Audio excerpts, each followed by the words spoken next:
Hi, I'm Dr. Patrick Hingsep and welcome to my channel. Today we're going to talk about loneliness.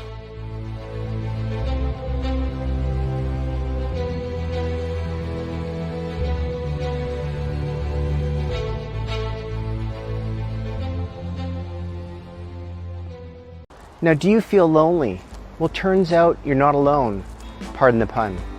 Loneliness is defined as distress resulting from a discrepancy between one's desired and actual social contact. Social isolation and loneliness can be both harmful to mental and physical health. Now, studies have shown that lonely people are 50% more likely to die before their time. That's a startling percentage, right? Loneliness is linked to less physical activity, overuse of digital gadgets, and low, meaningful interactions with others. Social isolation and loneliness can be both harmful to mental and physical health. Now, I have a few questions I'd like to ask you today. Have you been in a crowd of people and yet you felt lonely? Been at a social gathering and wanted to leave as soon as you came? Been posting on social media, getting likes and comments, but feeling empty? In a relationship, but felt very alone? Loneliness is real. Unfortunately, loneliness is increasing in society and has been rising since the start of the COVID-19 pandemic worldwide. There have been reports that loneliness could reach unsurmountable levels by 2030 unless changes are made.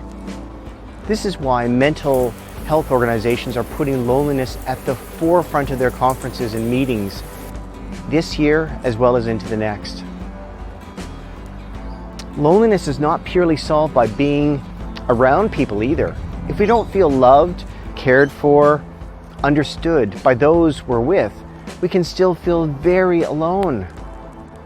The point here is that it's not just about people that make us feel connected, it's being understood by the people we're with. It doesn't matter how many parties or social get-togethers we're invited to, we can still feel a sense of loneliness inside. Loneliness stems from a belief that no one loves you and cares for you. It can go hand in hand with low self-worth. In my private practice, many people I speak to think something is wrong with them and blame themselves for feeling lonely. This then creates a vicious cycle of feeling lonely, leading to self-blame, and then feeling lonelier, and so on.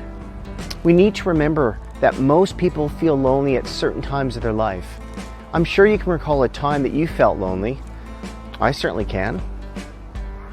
Now, humans are innately social beings, but loneliness is more complex than just being around others, as we mentioned earlier. So you may be thinking, but what can I do about this feeling lonely? And there are many different things you can try. The number one piece of advice I can give you is to try not to isolate and withdraw when you're feeling lonely. Now, this may seem pretty obvious, right? But often people will isolate themselves further when they feel alone or lonely. Now, this can lead to a spiral into low mood and depressive symptoms.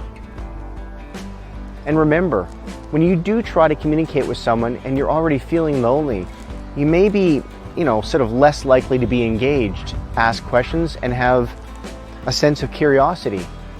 And this is so important in forming a connection with someone else. People like to feel that you're interested in them.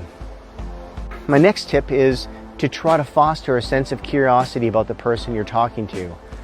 Ask questions about their day, their life, their interests.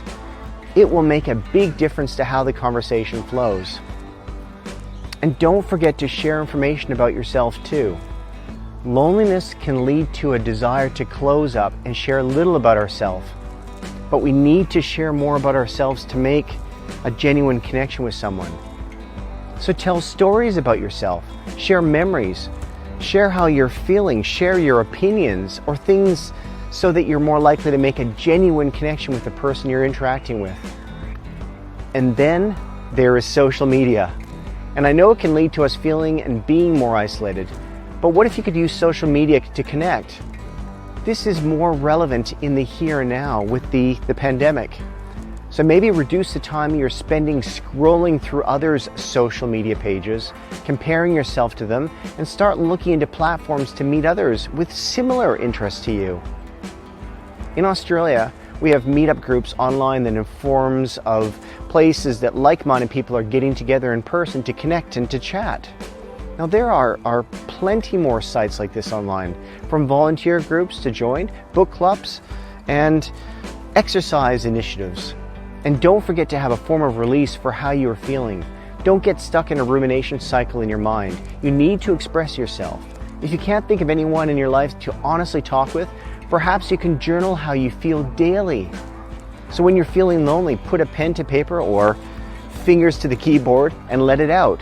When completed, you can shred it or delete it or dispose of it. It doesn't matter. What matters is getting it out of yourself in one way or another. Now, I hope these tips on loneliness have been helpful.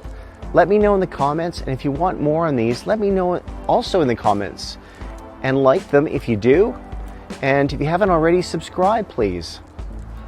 Now, thanks very much for watching, and I look forward to seeing you in the next video. Bye for now.